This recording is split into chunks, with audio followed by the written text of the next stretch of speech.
খাবে? ফিরে এলাম বন্ধুরা নতুন ব্লগে। তো বন্ধুরা আমি মাছ কাটতে বসেছি, দেখাচ্ছি দাঁড়ান।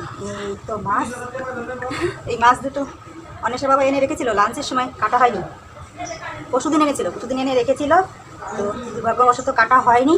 তো আমি তো মাছ কাটা তো পারদর্শী না, তাই কাটিনি। ভেবেছিলাম ও বাসায় থাকলে সেদিন কাটবো দুজনে মিলে। আজ তো শুক্রবার, ছুটি নেই, তাই আর কাটাও হলো না, আমারই কাটতে হবে। কটা বাজে বাবা? 11:30। ওই দেখুন কতটা বেলা হয়ে গেল। তো আমি ভাত বসিয়ে দিয়েছি, ভাত বসিয়ে এবার এই মাছটা কাটবো। মাছ দুটো আর কি, হ্যাঁ কাটতে হবে, কেটে তারপর সে রান্না করবো। তো আজ মাংস রান্না করা হচ্ছে না, অনেশের বাবা বাসায় নেই, তাই আর মাংস আনা হয়নি। হ্যাঁ, ও বাসায় এলে বিকেলবেলায় 5টায় ছুটি হবে। আজকে মানে ছুটির দিন ছিল, তো তাও অফিস খোলা রেখেছে কারণবশত, তাই 5টায় ছুটি হবে। 5টায় তো ছুটি হবে, জেনারেল ডিউটি করবে। তো যাই হোক বন্ধুরা, এবার আমি মাছটা কাটবো। মাছ দুটো, হ্যাঁ একটা কাটলে হবে না, কেটে চটাপাট কেটে তারপর আবার রান্না করতে হবে। দেখি কী করা যায়, মাছ কেটে নিই, তারপরে ঠিক করবো যে মাছ দিয়ে কী করা যায়, কী রান্না করবো আর কি। হ্যাঁ, তো এর আগে আঁশ ছাড়াতে হবে। আঁশগুলো না খুব শক্ত, নিজে রাখা ছিল তো শক্ত হয়ে গেছিলো পরে। দেখুন পুষ্ট ছুটে আসে।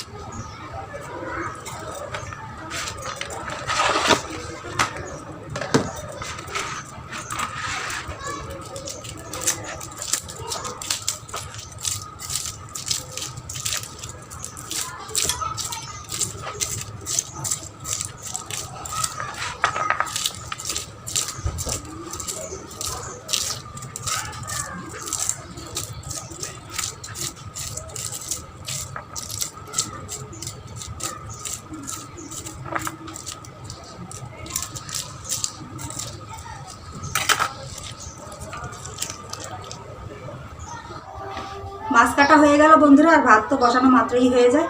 তো ভাত নামিয়ে এবার আমি তরকারিটা বসাবো। হ্যাঁ, এই তো এই হচ্ছে সব মাছ ধুয়ে রেখেছি, এবার এগুলোকে ফ্রিজে রাখতে হবে। আর এখানে হচ্ছে সবজি, পটল কেটে রেখেছি, পটল ভাজি করব। আর এই ধুন্দল দিয়ে একটা তরকারি করব মাছ দিয়ে, আর মাছ ভাজি হবে না অন্বেষা? হবে, মাছ ভাজি করলে হবে?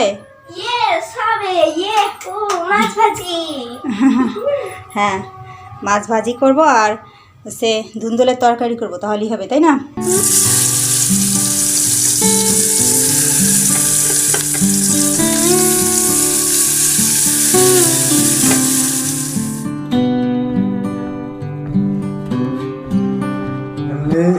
আজকে আছে অফিস খোলা, এর নিরিবিলি আছে, একটু ভালো মন্দ খাওয়া লাগবে। মাংস ভাত আজকে আর মাংস নেই, কালকে আনা হয় নেই, রাত করে আইসি ডিউটিতে। এখন কি রান্না করেছি আর কি খাবো, মেজাজটাই কি রান্না করছি, মানে ভালো ভালো ভালো রান্না করছি। মাছের তরকারি, তারপরে মাছ ভাজি, পটল ভাজি, আবার সিমাই করেছি পরে। হ্যাঁ, তাও সবই তো বাজা হয়ে গেল, তা ভালো কি হলো? ভাজা করো তখন, তরকারি, মাছ ভাজি, তারপরে পটল ভাজি, সেমাই, ভাজা খাবার। তা বাজাই তো 3টে হলো।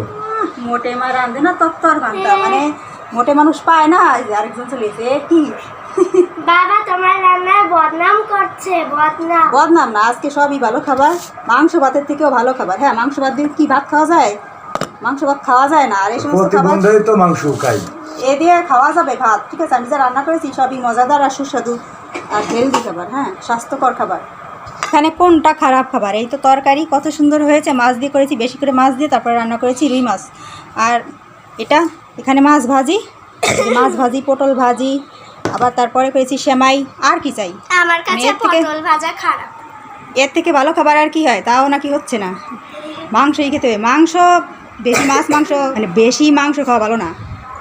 আজকে বিকালে আমি আসেই মুরগি নিয়ে আসবো। আনো আনো, বাটনা বাটো, তারপরে রান্না করে খাও নাকি? আমি একটু খাই রান্না বাড়া। তো চলো খেয়ে নাও, চলো। তো বন্ধুরা খাই, ওদের শুধু বড় বড় কথা, হ্যাঁ সব জমিদারি কথা। এটা খাবো, ওটা খাবো, এ ভালো না, সে ভালো না। এই খাবার, অনেকে খাবার পায় না, গিয়ে দেখো না খেয়ে বসে আছে। ওদের দুপুরবেলায় কটা খাবারও মানে জোটে না, আর আমাদের জোটে, পছন্দ হয় না। যা দেয় মানে প্রতিদিন যাই কপালে জোটে ওটাই আমাদের ভালো, তাই না? ঈশ্বর ওটাই লিখে রাখছে, ওটাই খেতে হবে, আর ওটাই মানে মধুমুখ করে খেয়ে নিতে হবে।